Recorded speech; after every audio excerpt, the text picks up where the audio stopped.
Away from Senate Studio, Harold Lloyd was making a name for himself as a working-class comic. Most of his material focused on the everyday occurrence, with a twist. He did all his own stunt work and tried to outdo himself with each new film. Lloyd's character was that of a shy, reserved type, almost a mama's boy, but not babyish like Harry Langdon. Lloyd was always in love with a beautiful gal, who, more often than not, wouldn't give Harold a second look.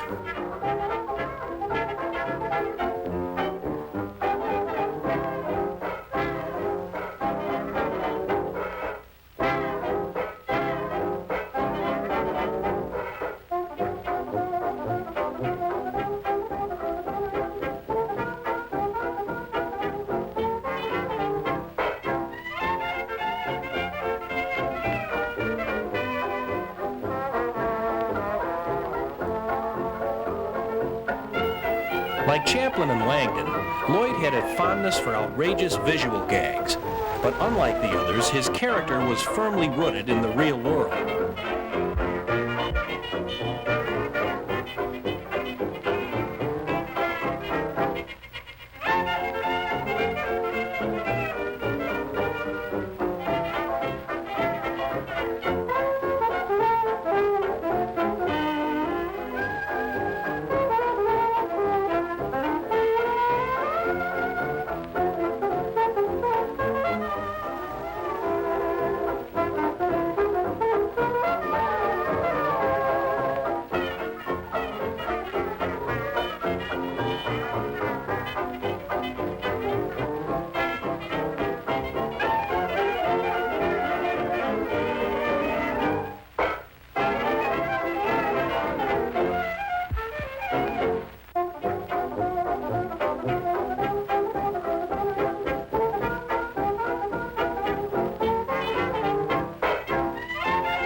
Lloyd reached his artistic zenith in 1925. In fact, the football game finale of his classic film, The Freshman, is still regarded by many to be a near-perfect piece of comedy construction.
Buster Keaton was another physical comedian just making a name for himself at that time.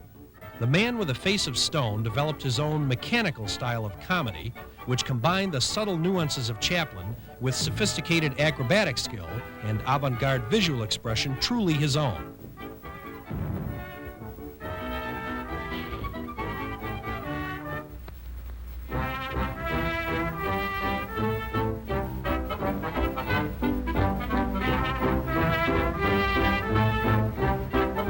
Like Chaplin, Langdon, and Lloyd, Keaton eventually began producing his own films. And although the scene seems to indicate otherwise, Buster usually worked without a net. That is, he did all of his own stunts, refusing to hire a stuntman for even the most dangerous of sight gags. Now watch this stunt, all done in one take without a stuntman or a fake brick wall. But Keaton was no mere acrobat. Many consider him the most inventive gag man in the history of screen comedy.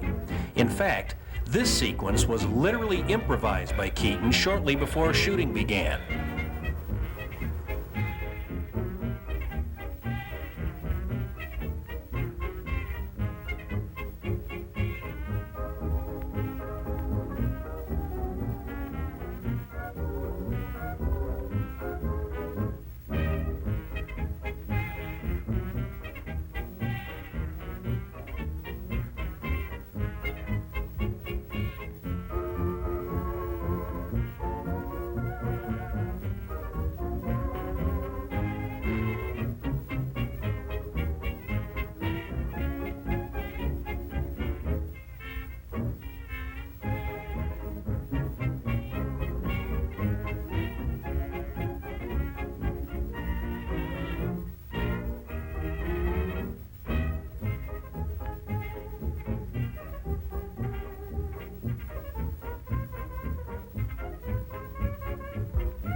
Despite the fun audiences were having laughing at the antics of the great screen comics, the comedy industry itself was about to suffer a major setback.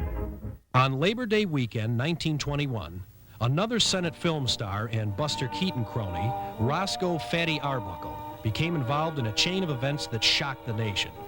It seems Fatty and a few friends decided to enjoy the holiday weekend by renting a party suite in a posh San Francisco hotel. After several days of partying, guest Virginia Rape, also an actress, was found disheveled and violently ill in the suite's bedroom. She was rushed to a nearby hospital where she died of peritonitis. Arbuckle was charged with her murder. Although he was eventually found innocent, Fatty's successful career in movies was ruined. Just as the Arbuckle scandal shocked the nation, Hollywood shocked post-war moviegoers as well. And by the Roaring '20s, the public was sick and tired of its old-fashioned past. America became alive with a new recklessness, a sense of materialism and promiscuity it had never felt before. Nightclubs, dances, and society parties became the latest rage, and film reflected this attitude. Film, in turn, began to influence this change in morality. Audiences demanded more sexual wrestling matches, bedroom scenes, and on-screen lovemaking. And curiosity about these subjects didn't just pertain to the movies either. Young Joan Crawford said in an interview that hot love scenes often incite sparks between co-stars. And you know the rest. The public became obsessed with the stars' private lives and widely publicized and scrutinized lifestyles. Hollywood became known as Sin City, the nation's capital of illicit sex, booze, drugs, and wild jazz. As society opened up about sex, women became more aware of their individuality, sexuality, and power over men. The sex symbol, like Theta Bara, was now becoming a staple ingredient in film. Leading women of the day were characterized as voluptuous sexpots, while others, like Marlene Dietrich, symbolized the chic, worldly woman of complete control. Never before had audiences thrilled to the likes of Dietrich. She was intense and sensual, yet cool and controlled. Women yearned to be like her, and men would have killed to be with her. Male leads of the day were a different sort of hero also. While Douglas Fairbanks still represented the clean-cut, all-American, audiences were now swooning over the new Latin lovers. Valentino, especially, was the ultimate Latin lover. He was passionate and graceful, a romantic and a conqueror, and to women he was a fiery sexual god, yet still a charming gentleman.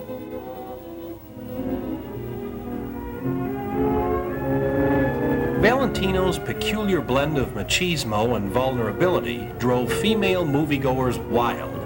In fact, when Valentino died in his late 20s, tens of thousands of women were heartbroken. Several even committed suicide as a means of expressing their devotion.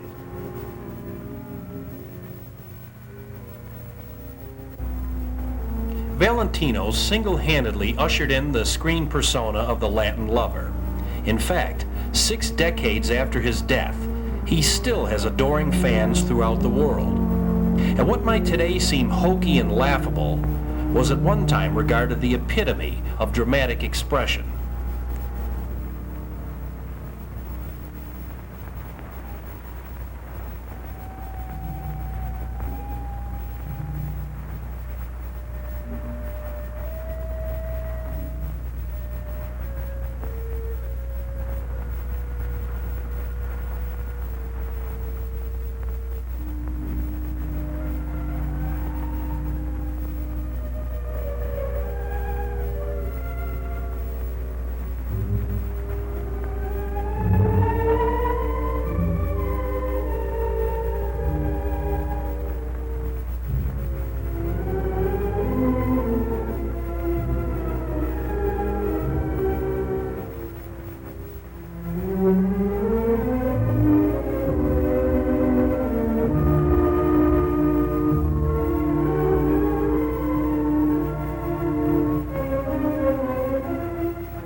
While Valentino was making him swoon in the dark confines of the movie palaces, producer Cecil B. DeMille was dealing with human emotions on a much bigger scale. DeMille was notorious for being a tyrant on the set. We're trying to take a scene here. We've got 4,000 people on this set. You people chatter like a lot of monkeys. Now keep quiet and attend to your business. Assistant director, one of your men, Tate, McDonald. What's the idea of having a girl come on a set like that without a wig? The hair won't show. Have you got a lot of people on the set here that won't show? If you have, get them off. How do you know they won't show? Get that girl into a wig and forget the alibi. Yes, sir. Right away. All right, now you people. You town